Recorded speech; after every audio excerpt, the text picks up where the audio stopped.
Okay, so here's kind of some of the things that we're going to be going over. I made this into kind of an outline. So if you're wondering how the flow of the video is going to go, these are kind of the outline of what's going to happen. So first, pressure volume curve. This one's really cool because it takes the cardiac cycle and it really condenses it into kind of some of the action and like changeable things. And so some of your main variables will be your preload, which is represented right here. More so right here, but it's really the volume. So what this is showing is what the contraction of the ventricle looks like on the left side, on the left atrium in particular. And so some of the things that we're familiar with is our systoles and our distals. So this whole section right here is our distal filling, or our ventricle filling up. So this fills up, rapid inflow, diastasis, atrial systole, and that gets us to kind of this final volume. And so the difference between the end diastole volume and the end systole volume is what is our stroke volume. And so that comes into kind of an account because our cardiac output is equal to our heart rate times our stroke volume, which means that's the amount of blood that we're going to be getting to the rest of our body. And particularly when we exercise, we need more oxygen to the rest of the body, so our heart rate will go up, and some of these factors will increase, like our isovolumetric contraction, which we'll talk about in a sec, or relaxation, or sorry, our inotropy right here. That's what I meant. Okay, so we fill up the ventricle. Then what happens? Both the AV valve closes, and the semilunar valve is closed, and so we build up this huge amount of pressure. And then we have what's our afterload. It's the resistance or the pressure needed for ejection. So a way you can think about it is it's the aortic pressure. You have to overcome that in order for the valve to open. So this is where our semilunar valve opens, and that's kind of what afterload means. And so when we increase our afterload, it means we have to have more pressure, and yeah. Okay. Then we have, going over here, this is all representing afterload, particularly this point. We have our isovolumetric relaxation. That's when our semilunar valve is closed, and then our AV valve is closed. But right here, it opens up again and starts to fill up again. So what this point right here shows is the maximal contraction of the ventricle. And so the ventricle is completely contracted, which means it can't go anymore. And this kind of shows that force of contraction. And so calcium and sympathetic nervous system have direct effects on inotropy, because as more calcium comes in, the force is able to contract harder, because in myocardic muscles, we don't have more muscle recruitment. The only things that we can change is our preload, the amount of volume, and how hard it contracts. And so that's why those are kind of important. So to sum it up here, we have our preload, which is the amount of stretch, our afterload, which is the resistance that we have to overcome, and inotropy is our contractility. Okay, right here we have our mean arterial pressure, which is a combination of our diastolic pressure plus 1/3 of the difference between our systolic pressure and our diastolic pressure. So you can kind of see this is systolic pressure, this is diastolic pressure. If you add 1/3, it's right about there, right where it shows that line. And it goes down because as we move through the aorta, down the arteries to the capillaries, the pressure goes down. And so going back to our cardiac output, it's our heart rate times our stroke volume. And There's an important scientist that made this, and this is our flow rate. And what this really represents is kind of the different factors and what they have to do with our flow rate. We have our viscosity. The more our viscosity increases, the smaller our flow rate will be. Same thing with our length. But kind of something interesting here is the bigger our radius gets, it's going to have a huge effect because it's to the fourth power. So the vasoconstriction has a massive impact on flow. And then our change in pressure is basically how much is pushing it side to side. Okay, then we have the baroreceptor reflex. Baroreceptor reflex kind of shows how we can maintain the homeostasis of blood flow. And this is a short-term regulation. And so anytime we kind of have our set point and the places that it drifts. Anytime we have a drift, our baroreceptors kind of will help us get back to this set point right here in the middle. We want to stay in there. So how that works is we have our heart and our aorta, and as stuff comes out, obviously it has a force, and the stretch of those blood vessels kind of shows, think of it as, there's no better way to put it. The stretch of our blood vessels is giving out action potentials. So if there's more stretch, there's more action potentials. If there's less stretch, there's less action potentials.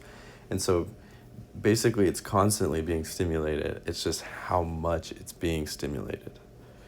So it's almost like, I think of it like touch, right? If you push on, something pushes on you a little bit versus if something pushes on you a lot, that's kind of what a baroreceptor is. So this monitors the amount of stretch, and then it will send the adequate response. So we have our two different baroreceptors, one in the aorta and one in the carotid sinus. They're both going to send an afferent signal over to the brainstem and then to the medulla through the vagus and glossopharyngeal. And then that's kind of our regulating center. It's going to be like our control center from homeostasis. These are the two different responses. If it's a sympathetic, we, funny enough, involve the adrenal medulla, which then gets, or changes our it can vasoconstrict and increase heart rate, or we can get more parasympathetic tone via the vagus nerve. Okay, capillary exchange. And actually, I will throw in here too, we have another one, it's called chemoreceptor, and that one is extremely similar. It has the same network that it uses, but it goes off of the amount of oxygen that we're getting.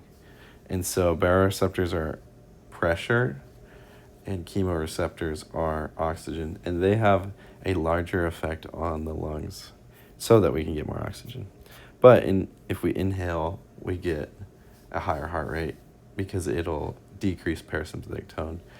And if we exhale, it will increase our parasympathetic tone. So if you breathe more, you'll essentially raise heart rate. Okay, capillary exchange. This is really cool because there's a lot of different factors that go into here. I like this diagram. We'll go to here and then kind of switch up to that because it has a little more detail. So what happens is we have an hydrostatic pressure, which is the force of the heart, or the pressure inside. So right when we come into the arteries, this is about 30, right? And then we get this kind of a suction thing that comes from the lymph nodes. And that suction is considered -3, which means kind of it's suction that way, plus the pressure pushing that way. We get a net hydrostatic pressure of 33. Then we have osmotic pressure. And so our B cop and our I cop, that essentially shows, so if we have a lot of concentration / molecules in here, in order to satisfy osmolarity, the water is going to want to flow in to make the concentrations the same. And so the different proteins have, one has a 28 in and one has 8 out. And so add those together and we get a net osmotic pressure of about 20. So then we want 30, where we got 20 coming in, 33 going out. So our net hydrostatic pressure is 13 going out. This is on the arterial side, right there. So that's going to be, if you really think about it, our blood flows in and it's pushing things out. That's how we're getting the delivery of nutrients into our body, is that 13 millimeters of mercury pressure going out. And then we have negative 7s. We have 7 coming in. And that's just the same. We just have a lower pressure over in the vein, because as it comes through here, we will get lower pressure. And then it's 13 and 20 minus 13, we have 7 coming in. And that's how we get rid of things in the body. But you notice that there's these two numbers don't add up. So there's like a gap. 1, that's the nutrients going in. And 2, this is our lymph node, and it's taking that, and it'll eventually dump into a vein to get rid of, but it's getting rid of that waste kind of more in an efficient way. So that's what this is showing. Incoming has 40. We have this precapillary sphincter, which regulates, how much blood we're going to get in here. So that's a really important factor there. So, yeah, I don't know if I need to really explain anything more about that. And the last thing we'll go over is edema. Edema is an abnormal amount of fluid in the intestine, which is outside the blood vessels. And so what it's going to look like is kind of like swelling, because there's more fluid that's supposed to be there. And so the ways that this can happen is hydrostatic edema, which is our blood pressure is either too high in the artery or the vein. And so if it's too high on the venous side, then stuff's not going to be able to leave. It's not going to be able to get in here and leave. And so that leads to a buildup up here. And then if it's on the artery side, it's just going to be too much coming in. Okay. And so this is just a blockage can really do that, especially on the venous side. If there's a blockage, then in the vein, then it's going to build up pressure on that blood vessel. Then we have permeability edema. That's stuff that goes into the interstitial that's not supposed to be permeable. And so it increases the ICOP, that internal force to go out. And so this is caused by trauma, burns, inflammation. It's gonna just make things, it's gonna break it open so that things kind of go out more than they're supposed to. Then we have lymph edema. That's pretty easy. Our lymph node isn't working. And so I showed you the difference between those two forces. So if the lymph node isn't doing its job, then we're just going to keep building up extra stuff. And so this only happens pretty much after surgery or infection, when that can be inhibited. Osmotic edema is pretty much exactly what it sounds like. The blood loses osmotic concentration, and so the water flows, liquid flows towards the concentration, and so it's going to flow out. And so that's going to be because of liver disease or malnutrition. And so before I go any further, I would also like to add, talking about here, our RAAP. This wasn't included in the video, but I think I'm going to explain it to you anyways. And so we have RAAP, which is our long-term regulator of blood pressure. And what's going to end up happening is we get our stimulus of blood pressure, and this that cleavage goes to angiotensinogen, and that angiotensinogen is an enzyme waiting to be activated. And so the cleaved portion is, I'm just going to call it A1, and then it gets ACE, and ACE comes from the lungs.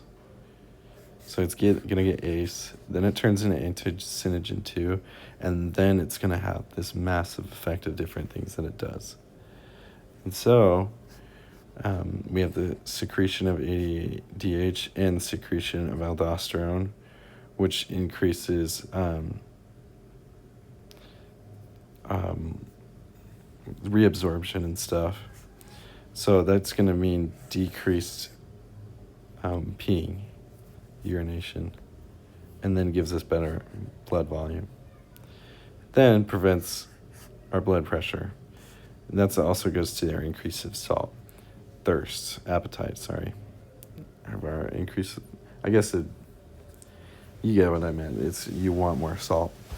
And then if we need to increase blood pressure, this A2 is going to stimulate vasoconstriction, and then also thirst, increased water, more blood pressure.